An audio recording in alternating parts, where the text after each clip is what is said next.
तहरीक टीवी ॾिसंदड़नि खे भलीकार। आऊं आहियां नूर अहमद कात्यार। तहरीक टीवी जो ही सिलसिलो अवामी तहरीक जे सोशल मीडिया कमेटी तरफ़ां शुरू कयो वियो आहे। तहरीक टीवी ज़रिए वक़्त ब वक़्त दुनिया जे मुख़्तलिफ़ मौज़ूअनि ते मुख़्तलिफ़ माण्हुनि खां ॻाल्हि ॿोल कराई वेंदी। अॼु पंहिंजी ॻाल्हि ॿोल ऐं मुख़्तसिर कचहरी जे मौज़ू आहे आलमी वबा कोरोना वायरस। अॼु पाण सां गॾु आहिनि अवामी तहरीक जो अॻूणो मरकज़ी सदर एडवोकेट सजाद अहमद चांडियो साहब। सजाद अहमद चांडियो साहब खां अॼु पाण पुछंदासीं त जेका कोरोना जे हवाले सां वफ़ाक़ी सरकार ऐं सिंध सरकार जो जेको किरदारु आहे, जेके सिहत जे हवाले सां उन जेके बंदोबस्त कया आहिनि ऐं जेके बेरोज़गार माण्हू थिया आहिनि, मज़दूर थिया आहिनि, पोरियत थिया आहिनि, मिसकिन माण्हू थिया आहिनि, उन्हनि जे लाइ वफ़ाक़ी हुकूमत ऐं सिंध हुकूमत कहिड़ा क़दम कया आहिनि, उन ते पाण ॻाल्हि ॿोल कंदासीं साईं सजाद अहमद चांडियो साहब सां। मेहरबानी साथी नूर अहमद। सभ खां पहिरीं मां अवामी तहरीक जी हिन सथ खे मुबारक पेश कंदुसि जिन ही वक़्ताइतो क़दम खयो आहे। तहरीक टीवी जे मार्फत हू दुनिया जे मुख़्तलिफ़ मौज़ूअनि ते मुख़्तलिफ़ माण्हुनि सां ॻाल्हि ॿोल करे उनखे सिंधी अवाम जे अॻियां पेश कंदा त जीअं असांजी ॼाण में वधीक वाधारो थी सघे। अॼु असांजे गुफ़्तगू जो मौज़ू आहे ही आलमी वबा कोरोना। पाण सभु इन ॻाल्हि खां वाक़ुफ़ आहियूं त कोरोना जी शुरूआति चीन जे शहर वुहान खां शुरू थी ऐं पोइ दुनिया जे ॿियनि मुख़्तलिफ़ पासनि ॾे मुख़्तलिफ़ मुल्कनि ॾांहुं उनजो फैलाव थींदे थींदे इटली अमेरिका ताईं वञी पहुतो ऐं लॻभॻि दुनिया जा 200 मुल्क जेके आहिनि सो इन वबा खां मुतासिर थी चुका आहिनि। इन वबा खे मुंहुं ॾियण जे लाइ जेके दुनिया जा मञियल आलमी जेके सिहत जा इदारा आहिनि, जंहिंमें वर्ल्ड हेल्थ ऑर्गेनाइज़ेशन आहे ऐं ॿियनि मुल्कनि जा जेके सिहत जा इदारा आहिनि, उन्हनि कुझु उसूल तय कया, कुझु ज़ाब्ता तय कया, कुझु तरीक़ा ॿुधाया इन वबा खे मुंहुं ॾियण जे लाइ ऐं समूरी दुनिया जे समूरनि मुल्कनि खे इहा गुज़ारिश कई त हू उन हिदायतुनि ते अमल कनि ऐं पंहिंजे शहरनि जूं ज़िंदगियूं बचाइनि। जंहिंमें सभ खां पहिरीं जेका हिदायत कई वई सा आई त इन वबा जो जेको फैलाव इंसान खां इंसान ताईं थिए थो उनखे रोकण जे लाइ सभ खां पहिरियों क़दम जेको आहे सो इहो आहे त चुरपुर ते पाबंदी, जंहिंखे पाण लॉकडाउन सॾियूं पिया, सो लॉकडाउन लागू करणु घुरिजे ऐं उन ते अमल कंदे दुनिया जे खोड़सारनि वॾनि सरमाएदार मुल्कनि पंहिंजा वॾा वॾा शहर, मार्केटूं, सिनेमाऊं, इबादत गाहूं सभु बंदि करे छॾियूं त जीअं उन वबा जे फैलाव खे रोके सघिजे।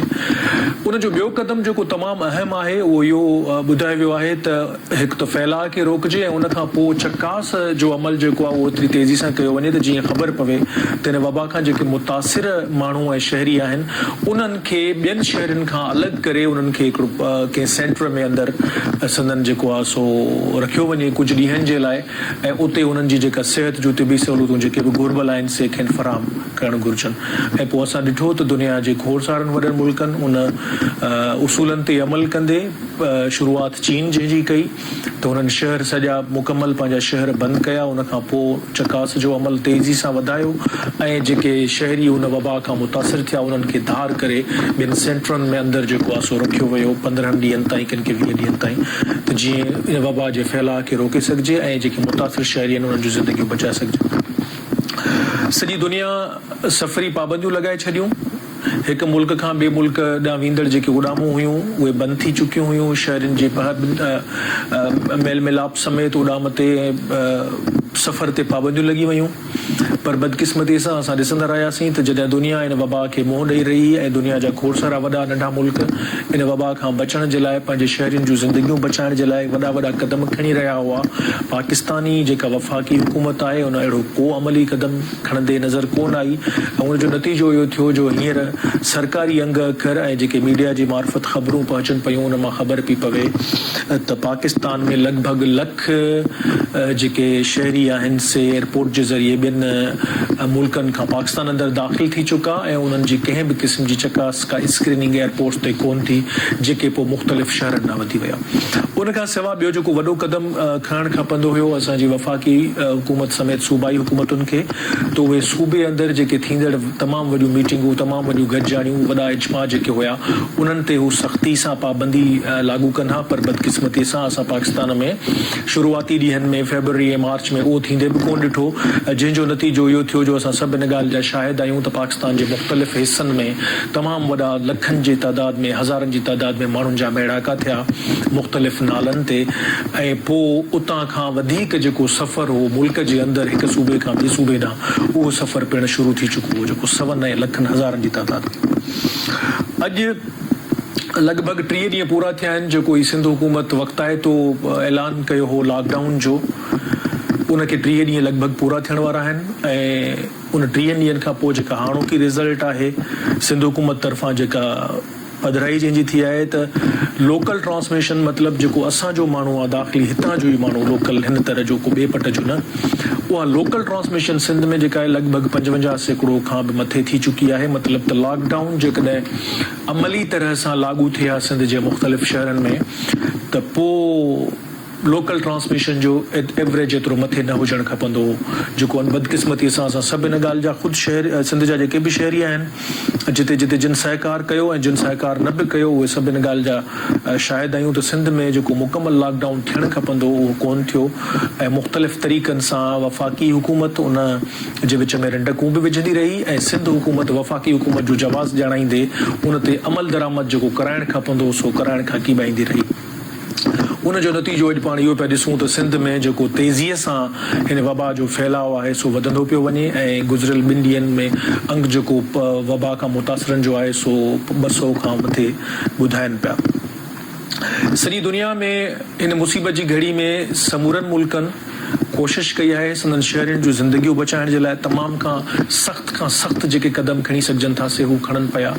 न रुगो लॉकडाउन जे मामले में पर तिबी सहूलियतुनि समेत जेको संदन शहरियुनि खे राशन जी फराहमी आहे ऐं जेके माण्हू हुन वबा लॉकडाउन खां पोइ जेके मुतासिर थियनि था उन्हनि जी सार बि हुकूमतूं लहनि पियूं। पर बदकिस्मतीअ सां असां सभु ॾिसंदा पिया अचूं त गुज़िरियल महीने खां वठी असां जूं 2 हुकूमतूं वफ़ाक़ी ऐं सूबाई हुकूमतूं ॼण त इहो न्यापो ॾियनि पियूं त हू कॾहिं बि कहिड़ी बि सूरत हाल में तोड़े जो खणी पाकिस्तान समेत सिंध जे लखें करोड़े माण्हुनि जूं जानियूं जेके आहिनि सो ख़तरे में भले हुजनि, पर असांजूं हुकूमतूं कॾहिं हिकु सुफ़े ते वेही को वक़्ताए तो अहिड़ो क़दम कोन खणंदियूं जंहिंसां संदन शहरनि जूं ज़िंदगियूं बचाइण लाइ को मुस्बत क़दम जेको नज़र अचे। बदकिस्मती सां पाण गुज़िरियल 3 ॾींहंनि खां इहो ॾिसंदा पिया अचूं त हितां वज़ीर आला सिंध साहिबु तमामु शानदार क़िस्म जा बयान कराचीअ मां जारी पियो करे ऐं वरी उन ई ॾींहं ते कलाक खां पोइ वरी इस्लामाबाद मां ॿियो बयान पियो जारी थिए ऐं ॿई बयान जेके आहिनि ॼण त हिक ॿिए सां हिकिड़ी जंग वारी सूरत हाल जो ॾेख पिया ॾियनि त हिन अहिड़ी मुसीबत जी घड़ीअ में असांजूं जेके हुकूमतूं आहिनि से कहिड़े क़िस्म जो किरदारु अदा पियूं कनि। लॻे ईअं पियो त ॼण त इहो हिकिड़ो तय थियल को प्लान तहत इहा कार्रवाई थिए पई ॿिन्ही हुकूमतुनि जे तरफ़ां, बजाए इन जे जो हू सिंध जे शहरियुनि ऐं पाकिस्तान जे शहरियुनि खे इहो ॿुधाइनि त तिबी साइंस जे मामले में हुननि केतिरियूं कोशिशुनि में वाधारो कयो आहे, हुननि केतिरा सेंटर एतिरा ठाहिया आहिनि जंहिंमें हू शहरियुनि खे जेके मुतासिर शहरी आहिनि उन्हनि खे रखण जे लाइ उन्हनि केतिरा सेंटर ठाहिया आहिनि, बजाए इहो ॿुधाइण जे त वेंटिलेटर जेको पाकिस्तान में जंहिंजो अंग तमामु थोरो आहे सिंध में सिर्फ़ु 144 वेंटिलेटर कोरोना वबा खां ज़िंदगियूं बचाइण जे लाइ वक़्फ़ कया विया आहिनि, उन जे अंग में केतिरो वाधारो थियो आहे, जे वाधारो न थियो आहे त उन वाधारे करण जे लाइ कहिड़ी कोशिश सिंध हुकूमत या वफ़ाक़ी हुकूमत वठे पई उहा ख़बर कोन थी पवे। डॉक्टरनि जूं जेके दाहूं पयूं अचनि, डॉक्टर रड़ियूं पिया कनि सिंध जे मुख़्तलिफ़ शहरनि मां, पाकिस्तान जे मुख़्तलिफ़ शहरनि मां त खेनि जेके घुर्बल ज़िंदगी बचाइण जूं जेके सहूलियतूं हुजणु खपनि जंहिंखां पोइ हू पंहिंजूं ज़िम्मेवारियूं चङे तरीक़े सां अदा करे सघनि था से खेनि फराहम कोन पियूं कयूं वञनि। पर बदकिस्मती सां 3 ॾींहंनि ताईं लगातार असां टीवी चैनलनि ते बयानबाज़ी ॾिसंदा पिया अचूं ऐं लॻे ईअं पियो त संदन आकान जे हुकुम ते ईअं थिए पियो छाकाणि त पाकिस्तान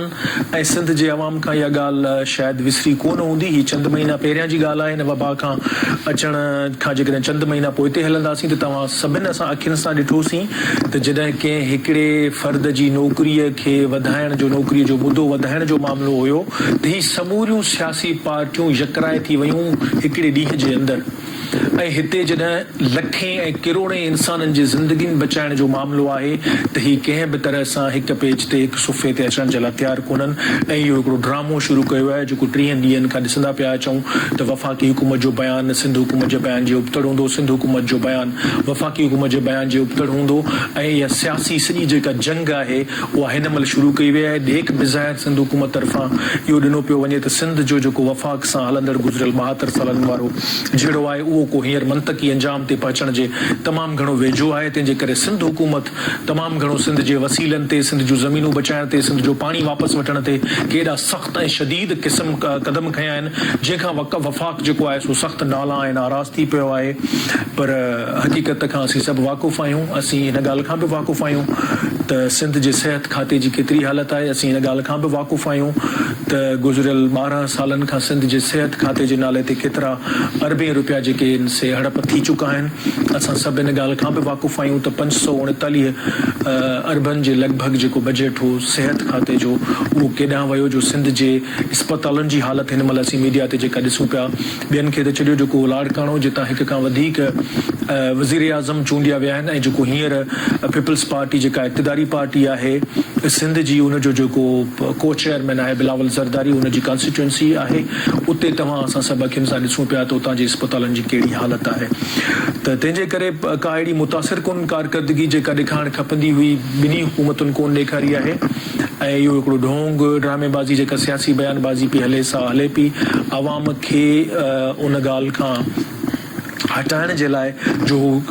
तलब कनि ऐं घुर कनि सिहत जे सहूलियतुनि जी इहे मुख़्तलिफ़ सियासी मौज़ू खोलिया। उन खां सवाइ तव्हां असां सभु ॾिठो त ज़ाहिरा का बि हुकूमत जेका लॉकडाउन जो ऐलान थी करे त उनखे ख़बर आहे त हिन लॉकडाउन जो ऐलान त करिणो थो पवे त उन लॉकडाउन खां पोइ मुतासिर थींदड़ जेके शहरी हूंदा उन्हनि जो केतिरो जेको आहे सो सार लहण जे लाइ हिननि क़दम खयां आहिनि। मसलन जेको सिंध में लॉकडाउन जो ऐलान त ज़रूरु थियो आहे पर सिंध हुकूमत उहो ऐलान करण खां पोइ ॼण त इन ॻाल्हि खां हाणे वाक़ुफ़ थी वेही रही त को हिन लॉकडाउन जे करे केतिरा अहिड़ा शहरी हूंदा जेके दिहाड़ीअ ते कमु कनि था जिन जा नंढा नंढा रोज़गार आहिनि उहे मुतासिर थींदा। उन्हनि ताईं जेका खाधे जी ऐं राशन जी खोट थींदी उनजो पूराओ कीअं कयो वेंदो। इन में बि बदकिस्मतीअ सां सिंध हुकूमत 15 ॾींहं लॻाए छॾिया त इहो फ़ैसिलो कोन पिए करे सघियूं त उहो राशन जी फराहमी जेका आहे सा कीअं कजे ऐं कहिड़े तरीक़े सां कई वञे। ऐं पोइ असां तव्हां ॾिठो त पहिरियों डीसीन ॾे किरोड़े रुपया मोकिलिया विया उन खां पोइ ॾिसूं त हाणे राति पेट में जेको आहे सो राशन विराइजी चुको आहे जेको कंहिं बि शहरी ऐं मुख़्तलिफ़ सिंध जे शहरनि मां दाहूं पियूं अचनि त राशन जी विरासत जेका सियासी बुनियादनि ते थिए थी ऐं उहा मेरिट ते कोन पई थिए। सो अहिड़ी सूरत हाल में असीं सभु गॾिजी या घुर करियूं था हुकूमत खां वफ़ाक़ी हुकूमत खां ऐं सूबाई हुकूमत खां त हू इहा जेका सियासी जंग आहे जेका सियासी जंग जो ॾेखाव कनि पिया इहो ड्रामो बंदि थियणु खपे ऐं यकराए थी अवाम जी ज़िंदगियूं बचाइण जे लाइ को बर वक़्तु सुठो फ़ैसिलो कनि। हाणे बि वक़्तु कोन वियो आहे, मुकमल तौर ते लॉकडाउन जेको आहे सो